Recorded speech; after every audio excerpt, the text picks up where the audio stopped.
嘴唇可以稍稍进行对调，表达一下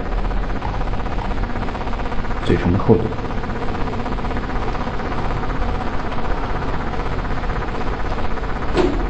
好，鼻孔还得要强调一下，那这个地方也可以使用导动去掉。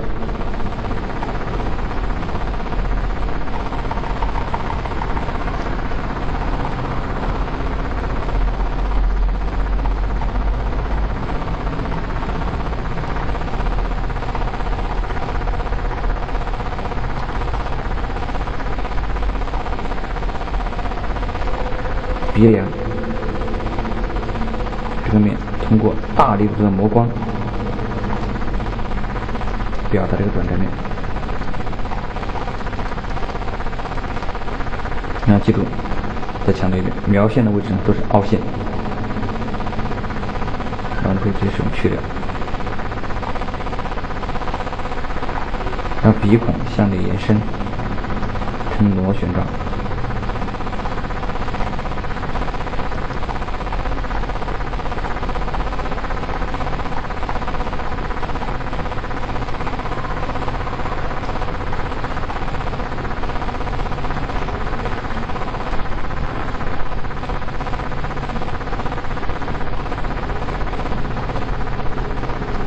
马的脸呢，看起来是比较平坦的。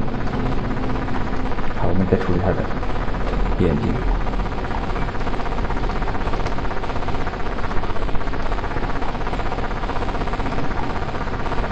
跟做人的眼睛的方法比较类似，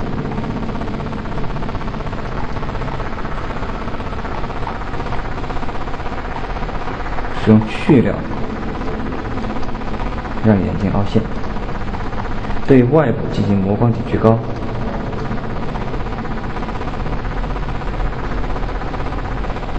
对眼角的位置，我们画根线的导动也可以使用手动去掉。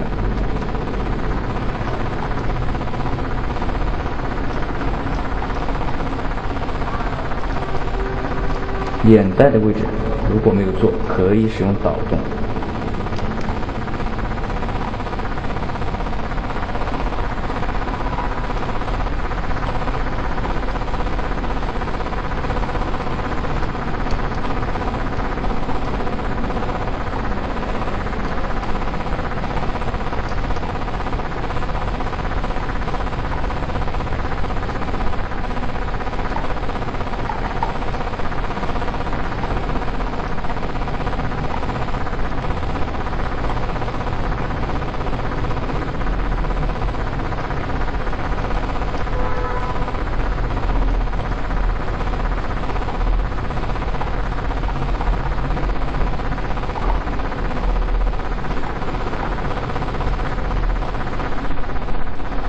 那马的面部基本上就已经完成了。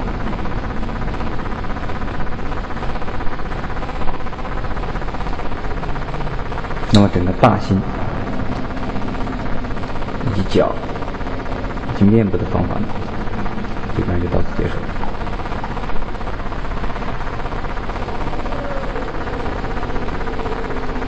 那么这个是最后处理完的效果。这个腮呢，根据模型我们强调的比较平坦一些，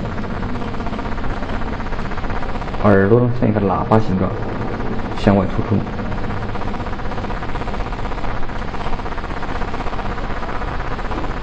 那关于毛发的制作呢，以后会单独录制对毛发的处理。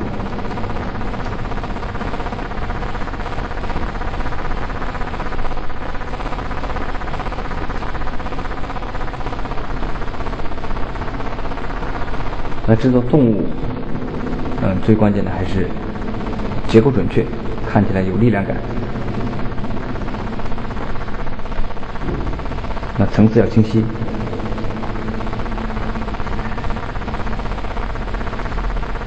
对关节的处理一定要到位。那方法呢，就是首先对大面积进行填色，然后使用手动功能拉出它的大形，然后再对局部逐步分色，逐步去细化它的细节结构。最后再逐步生成一个整体的模型。那么这个飞马的这个讲解呢，